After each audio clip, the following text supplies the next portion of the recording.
What is going on, my reefing fam? March here. This is Fragbox TV. I'm here in the store a little bit earlier than normal, so the lights are just coming on our aquariums.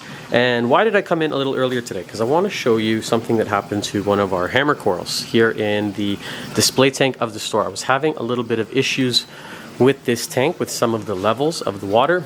And if you know the channel, you know that if there's something good, I like to share it. And also, if I have problems, I also like to share those with you too, because then hopefully you guys can learn from my mistakes and not do the same, not experience the same mistakes I've sadly had to experience. So if you are new to the channel, welcome. What is this? It's a saltwater, it's a store that specializes in saltwater corals, and we do a video here as often as we can. I know we've been not a video a day, but anyways, all of that out of the way, let's talk about what's going on here with this lovely, probably, arguably, yeah, I'm gonna say it, my favorite hammer coral in this entire assortment of beautiful hammer corals.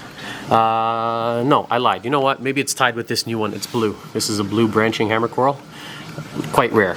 The corals look a little bit deflated. Like I said, the lights are just coming on. They're about 5 minutes into, maybe 10 minutes into ramping up. I'm using the Hydra 32 HDs. Absolutely love them. Why is this hammer coral dying from the inside out? As you can see here, it has released the tentacles, or sometimes we call it polyp bailout, of 1, 2, 3, maybe 4 of the heads. The other ones all seemingly fine, perfect. No issues. This hammer coral looks good, kind of like a green-yellow variety. The blue one I just referenced, this branching orange one, another type of gold. These ones over here, looking pretty good. But if we move over to this side, to the torch, what is going on there? Lo and behold, right in the middle of the torch colony that I have here, the exact same issue, and I have another dead head here from the inside out. Very, very strange. What would cause corals to do that? I'm gonna just go ahead and give you the answer to this silly question. Oh, what the shite is that? Sorry, I see a aptasia growing on the side of the leather coral. So he was flopping over like that. Maybe that's why. Maybe he's trying to escape him. Should we just do a sidetrack and quickly nuke that? Yeah, okay, let me kill this aptasia, and then we are gonna talk about what is up with the hammers. With my trusty Nero app, I'm going to turn off the flow. Love the pumps, super easy. I'm going to use this stuff right here, Aptasia X. I keep it, look where I keep it. I hide it. I like label makers. You like that? Very, very good stuff. Using it for years. Highly, highly recommend. It's from a little company you might know called Red Sea. Let's give this stuff a shot. Da-dum, da-dum. Goodbye, Aptasia. I never liked you. We're not friends. You are my enemy. So we're just gonna put, oh, that's a lot. I don't care. You know what? Let's get rid of it. I hope it doesn't hurt the leather. It shouldn't hurt the leather. This stuff's, it's safe for reef tanks. It's not gonna hurt anything. Okay, goodbye, Aptasia.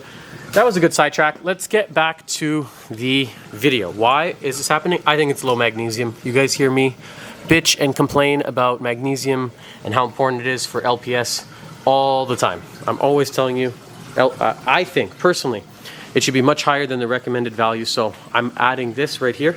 This is Red Sea, again, foundation for magnesium. If it's low, all you got to do is basically add it. How do you know it's low? I use a test kit. So I'm using, oh, I don't have them in stock, whoops, the Trident to test it automatically. If you don't want to spend $1,000 on a tester, go out and get one of these. It's 20 bucks. They're excellent. Salifert makes them. Magnesium test kit. I feel like I've done this video many times in the past, or grab the one from Aquaforest. It dropped to 1,300. Why? I get lazy as a reefer. There's a million things to do in the store, and when the tank's doing well, I let it do its thing. I'm hands off. I pay less attention to the numbers. There's just a lot going on in the store. You know, we're cleaning this. We just got in yellow tangs. I'm trying to bring in corals, which would be nice one day. We redid that tank. We did just a lot going on. So when I walk by the tank every day, we see it 10 times a day. It looks good.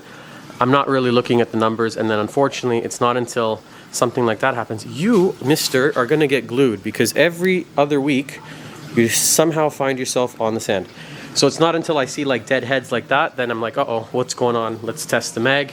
Lo and behold, it's quite low. It was around 1,300. I think that magnesium should be around 1,500. That's just my experience in parts per million. I always try and keep it around that number.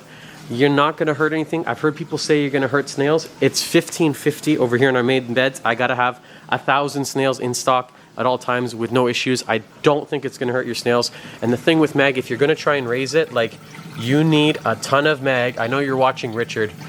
He just got our low magnesium award. It was our other magnesium video of the week. If your mag is ever lower than Richard was 10, 35, let us test it. Come by, I'm gonna give you a free bottle of mag. But you need a lot. You need a lot of mag. Like, I'm adding now, I'm not even measuring, about 250 mils a day to bring it up. So I'm closer to around 1400 now. Look, I'm not even measuring. That's to show you, don't do like March. Use the measuring cup, follow the instructions.